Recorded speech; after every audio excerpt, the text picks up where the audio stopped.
नमस्कार दोस्तों, मैं आज आपको कक्षा 10 की प्रश्नावली 1.3 समझाने जा रहा हूँ। उम्मीद है आपको समझ में आएगी। इसके लिए सर्वप्रथम हमें ज्ञात होना चाहिए कि परिमेय और अपरिमेय संख्याएं क्या हैं। परिमेय संख्याएं वे संख्याएं जिन्हें आप P/Q के रूप में लिख सकते हैं तथा Q does not equal to 0, और अपरिमेय संख्याएं वे संख्याएं जिन्हें आप P/Q के रूप में नहीं लिख सकते हैं। तो इस एक्सरसाइज का जो पहला प्रश्न है वो है, सिद्ध कीजिए √5 एक अपरिमेय संख्या है। तो हम इसको इसके अपोजिट लेकर के प्रूव करेंगे। हम मान लेंगे, माना √5 एक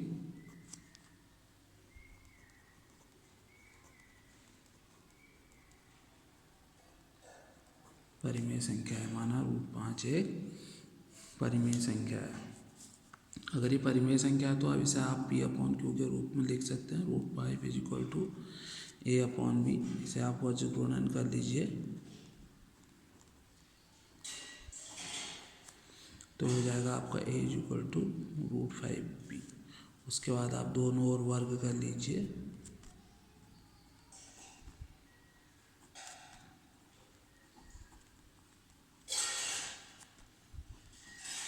दोनों ओर वर्ग करने पर ये हो जाएगा A² इक्वल टू 5B²। इसको आप इक्वेशन 1 कर लीजिए। तो जहाँ A² 5 से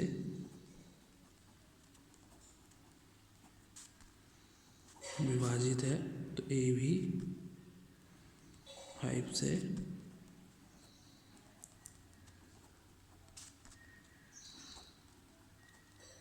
विभाजित होगा। अब आप एक अन्य पूर्णांक ले लीजिए, A इक्वल टू 5C है। तो जहाँ C एक पूर्णांक है तो आप समीकरण 1 में इसका मान रख लेंगे।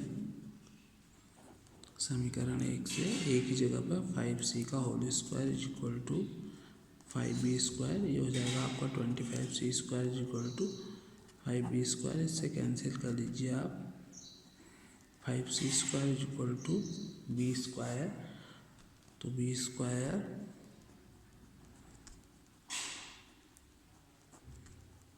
5 का गुणज है, तो इसलिए 5B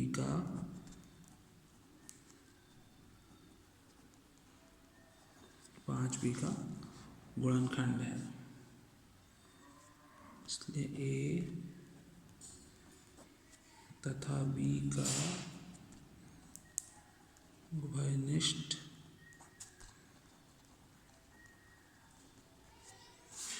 गुणनखंड 5 है। बता हमारी कल्पना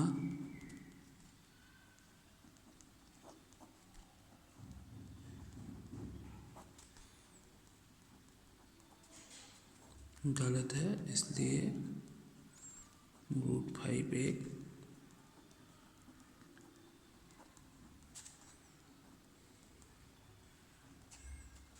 अपरिमेय संख्या है।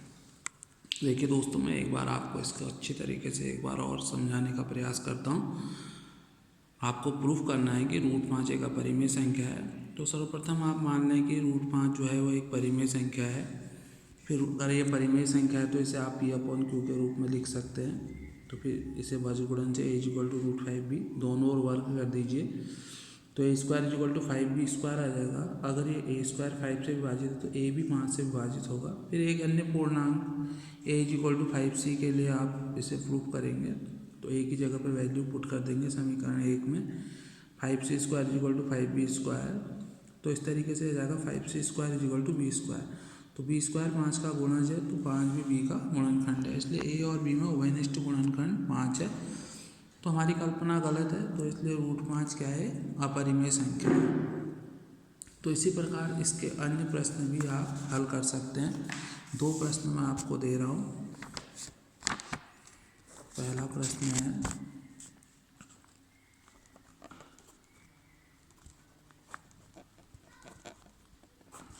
सिद्ध कीजिए √3a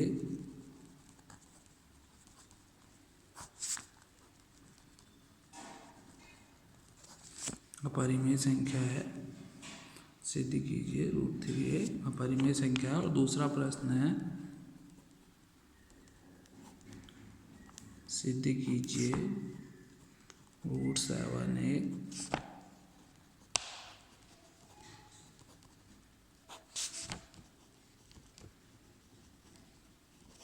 अपरिमेय संख्या है। ये तो इसका पहला प्रकार है। जो दूसरे प्रकार के प्रश्न हैं वो भी मैं करा रहा हूँ आपको, जैसा कि ये है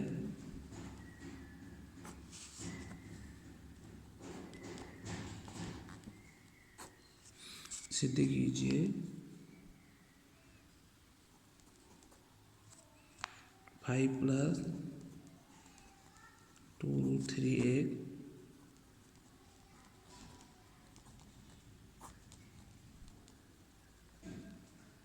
अपरिमेय संख्या। जैसा कि आप जानते हैं एक परिमेय और अपरिमेय संख्या का गुणनफल भी अपरिमेय होता है। इसी प्रकार योग के लिए भी यही नियम लागू होता है। तो इसको भी आप ऐसे ही सॉल्व करेंगे। सर्वप्रथम आप मान लेंगे 5 + 2√3 एक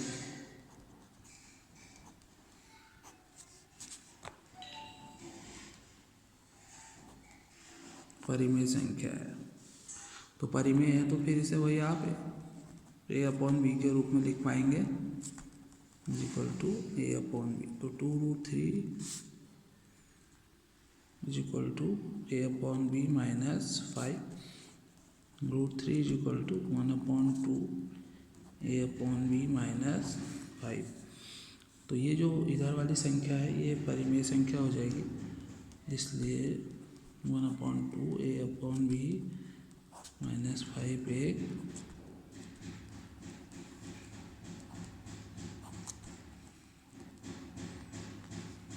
परिमेय संख्या है। तो इसलिए √3 भी एक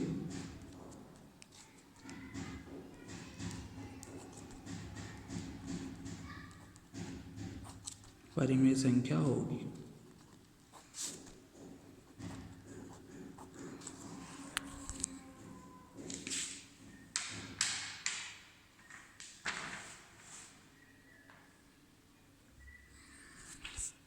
परंतु हमें ज्ञात है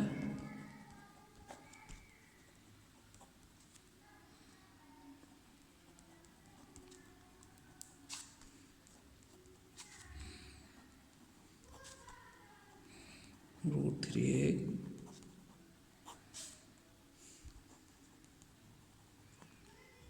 परिमेय संख्या है। अतः हमारी कल्पना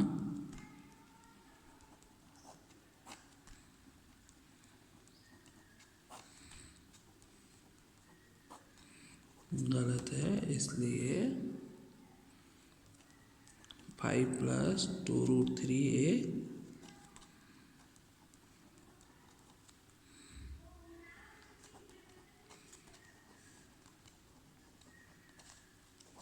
अपरिमेय संख्या है।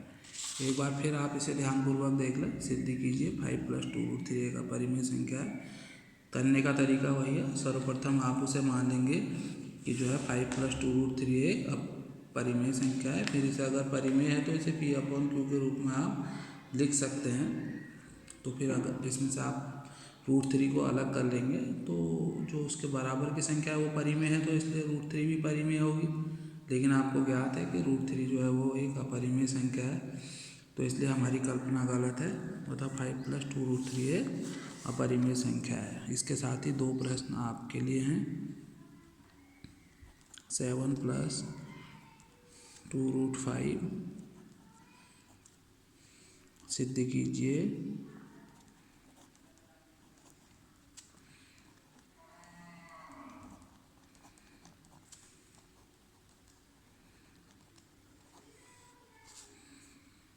और दूसरा प्रश्न है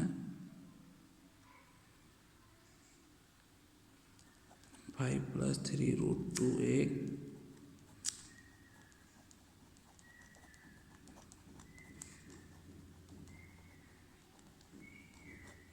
अपरिमेय संख्या है। भाई ये प्रश्न आपको हल करने हैं। उम्मीद है आपको थोड़ा सा समझ में आया होगा, क्योंकि इसमें केवल इतना ही है। इस एक्सरसाइज में केवल आपको प्रूफ करना है। इसी प्रकार के अन्य प्रश्न मैं आगे भी कराता रहूँ। धन्यवाद।